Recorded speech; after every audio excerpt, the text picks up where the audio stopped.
S'il y a un archipel qui porte bien son nom, ce sont les îles Vierges, avec du bleu à perte de vue, dont toutes les nuances se déclinent jusqu'à l'horizon, et des îlots de plage et de jungle éparpillés comme des confettis en pleine mer des Caraïbes.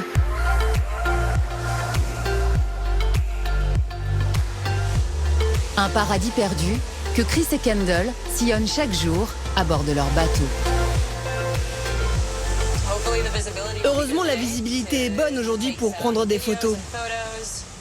Originaires d'Afrique du Sud et de Los Angeles, ils sont tombés amoureux de cette contrée lointaine et exotique où sont nées autrefois les légendes de pirates et de cartes au trésor. L'histoire de l'archipel ajoute une autre dimension à ces îles.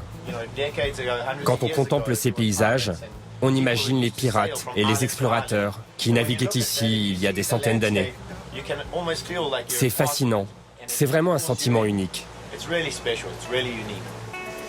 Chris est arrivé aux îles Vierges britanniques il y a une dizaine d'années. Kendall, elle, il y a 2 ans, au lendemain du passage de l'ouragan Irma. Témoins des dégâts causés par la catastrophe, ils ont décidé de contribuer à leur manière à la reconstruction de l'archipel. Ce matin, on va plonger sur l'épave du Willy qu'on a coulé il y a 3 mois. On va prendre des photos, mesurer le développement du corail et dénombrer les poissons qui s'y sont installés. Ça va être sympa avec une belle journée comme aujourd'hui. Voici l'épave du Willy, l'un des bateaux les plus célèbres des îles Vierges britanniques. Balayé par Irma, il s'est échoué sur une plage et a été laissé à l'abandon. Chris et Kendall l'ont dépollué, puis ils l'ont décoré et mis en scène avec des squelettes de pirates avant de le couler. 3 mois après, c'est l'une des principales attractions de la région pour les amateurs de plongée. Et le récif artificiel abrite désormais toute une faune et une flore qui n'existaient pas auparavant.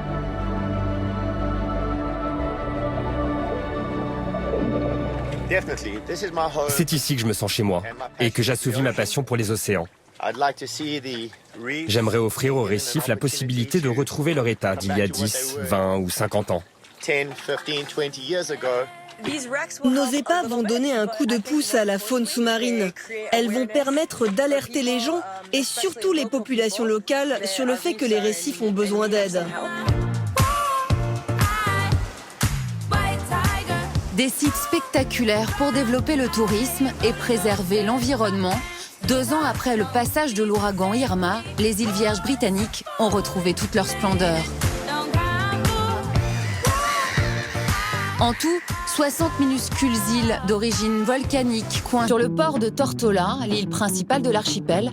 Nous retrouvons les équipes de Chris et Kendall. Fais attention à ton pote là, Drew. Ce matin-là, elles chargent sur une barge des carcasses d'avions aux allures de requins.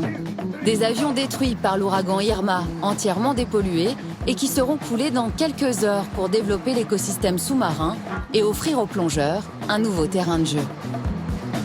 Jim, l'hélice tourne bien ou pas? De quoi également donner un coup de main aux populations locales en leur reversant les sommes collectées auprès des plongeurs. On va demander à chaque plongeur de payer 5 $. Et cet argent servira à offrir des leçons de natation aux enfants des populations locales. C'est très important qu'ils apprennent à nager.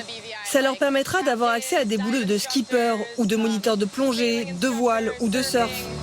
Après 1 heure de navigation, le convoi arrive à destination, là où les avions vont être coulés. Attache-le, attache-le. Pour Chris, qui est à la manœuvre, les choses délicates commencent. Il y a beaucoup de cordes dans l'eau. Elles sont reliées au point d'ancrage qu'on a installé sous l'eau.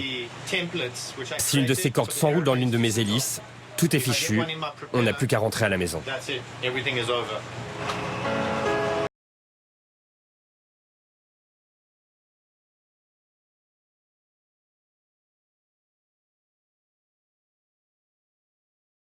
Un par un, les avions requins sont immergés. Au fond de l'eau, les plongeurs les arriment pour ne pas qu'ils dérivent avec le courant. J'ai l'impression que c'est bon. Ça n'a pas dû être évident pour les plongeurs de bien les installer avec ces tonnes d'eau, mais je crois que tout s'est bien passé. Au bout d'une demi-heure, Kendall peut enfin plonger à l'eau et baptiser ses récifs artificiels qu'elle aura mis plusieurs mois à construire.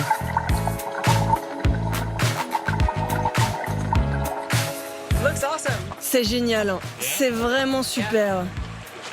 On voit bien les 3 avions, c'est impressionnant. J'ai vu tout un banc de poissons jouer à l'intérieur. Je suis vraiment contente.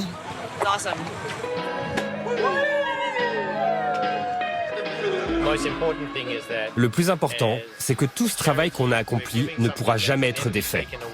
Et ça va profiter aux enfants des îles Vierges pendant des générations et des générations.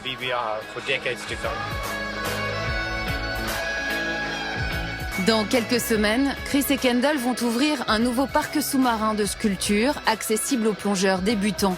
De quoi attirer toujours plus de touristes dans ce paradis retrouvé.